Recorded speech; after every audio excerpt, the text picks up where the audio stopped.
চলে এলাম নতুন একটা রান্না নিয়ে। এই রান্নাটা কিন্তু প্রত্যেকে ট্রাই করবে আর খাওয়া দাওয়া করে আমাকে জানাবে। তো প্রথমেই আমি ছানা নিয়ে নিয়েছি, 1 প্যাকেট দুধ ফাটিয়ে সেই ছানাটা নিয়েছি। তার মধ্যে আমি দিয়ে দিলাম একটু ময়দা আর জিরে গুঁড়ো, লঙ্কা গুঁড়ো, আর দিয়ে দেবো একটু হলুদ গুঁড়ো। আর স্বাদের জন্য তো লবণ দিতে হবে, লবণ ছাড়া কোনো কিছুরই স্বাদ হয় না, তো লবণ মাস্ট দিয়ে দিলাম। এবারে ভালো করে এটাকে মাখিয়ে নেব। আর আজকে কেন এই রান্নাটা করছি সেটাও আমি কিন্তু কমেন্ট করে বলে দেবো। দেখো, ভালো করে মেখে একটা ড্রো করে নিলাম।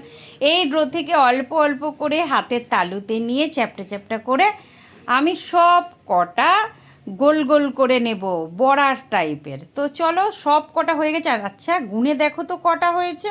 আমি আর তোমাদেরকে গুনে দেখাতে পাচ্ছি না। এদিকে কড়াইয়ে তেল বসিয়ে দিয়েছি আর আমি এদিকে ভাজতে শুরু করে দিয়েছি। আর তোমরা কিন্তু গুনে বলবে কটা হয়েছে। তো একদম উনুনের আঁচটাকে ছোট্ট মানে স্লো করে দিতে হবে, তারপরে কিন্তু ভাজতে হবে। না হলে খুব গরম তেলে দিয়ে দিলেই কিন্তু পুড়ে ছাই হয়ে যাবে, কালো হয়ে যাবে, এই রকম লাল লাল হবে না। তাই বলছি, খুব সাবধানে করবে এই বড়াগুলোকে। তো সব কটা বড়া আমি প্রথমেই তুলে নেব। আর কেন আজকে এই রান্নাটা করছি সেটা তোমাদেরকে বলি। আমি দুধ গরম করে রেখে দিয়েছিলাম 1 প্যাকেট, আর আমার ছেলে তো ছোট, একটু বদমাইশি করে একটু লেবু চিপে দিয়েছে। যেহেতু লেবুটা আমি সাইডে রেখেছিলাম রান্না করার জন্য, তরকারিতে দেব বলে, তো ছেলে করেছে কি, 1 বাটি দুধের মধ্যে লেবুর রস চিপে দিয়েছে। সেই দুধটা তো জানোই কেটে যাবে, তাই আজকে ছানা করে নিলাম। আর ভাবলাম ছানার তরকারিটাই করে ফেলি। তো এদিকে ছোট ছোট করে আলু কেটে নিয়েছি, তেজপাতা আর গরম মশলা আর জিরে আর শুকনো লঙ্কা ফোড়ন দিয়ে দেবো তেলের উপরে, দেখতেই পাচ্ছ। তারপরে একটু নাড়িয়ে আমি দিয়ে দেবো এর মধ্যে সেই ছোট টুকরো করে রাখা আলুগুলো দিয়ে দিলাম। এবারে ভালো করে একটু লাল লাল করে আলুগুলোকে ভেজে নেব। আর আজকে কিন্তু সোমবার, মানে এটা আমি সোমবারের রান্নাটা দেখাচ্ছি। তো সেই সোমবারে আমার হাজব্যান্ড নিরামিষ খায়, তো ভালোই হলো, ছানার তরকারি ওকে করে দিই। তো সেই দিনকে রান্নাটা আজকে আমি তোমাদের সাথে শেয়ার করলাম। তো আলুগুলোকে এবারে ভালো করে ভেজে নেব। আর আদা আর লঙ্কা আগে থেকেই পেস্ট করে নিয়েছি, তার মধ্যে গুঁড়ো মশলাগুলো মিশিয়ে নেব। তো লঙ্কা গুঁড়ো একটু সামান্য দিয়ে দিলাম, জিরে গুঁড়ো দিয়ে দিলাম, একটু হলুদ গুঁড়ো দিয়ে দেব, তারপরে একটু সামান্য লবণও কিন্তু আমাকে দিতে হবে। কিন্তু ছানাটার মধ্যে আমার আগে থেকে একটু লবণ দেওয়া আছে, তাই বেশি লবণ দেব না, প্রয়োজন মতো লবণ দেব। তো আলুগুলো প্রায় ভাজা হয়ে গেছে। একটা ছোট টমেটো টুকরো করে আমি এর মধ্যে দিয়ে দিলাম। যেহেতু নিরামিষ রান্না, পেঁয়াজ ঠেয়াজ নেই, গ্রেভিটা তো একটু তৈরি করতে হবে, তার জন্য একটা টমেটো দিলাম, একটু টক টক লাগবে। তার উপরে ওই মশলাটা দিয়ে দিলাম, আদা বাটা, লঙ্কা বাটা আর গুঁড়ো সমস্ত মশলা দিয়ে ভালো করে এটাকে আমি কিন্তু এখন কষিয়ে নেব। তো রান্না কিন্তু কেমন হচ্ছে সেটা কিন্তু তোমাদেরকে জানাতে হবে। আর তোমরা কে কে এই রান্নাটা করেছো একটু জানিও। আর যারা যারা এখনও পর্যন্ত করে খাওনি তারা কিন্তু এই রান্নাটা করে খাবে।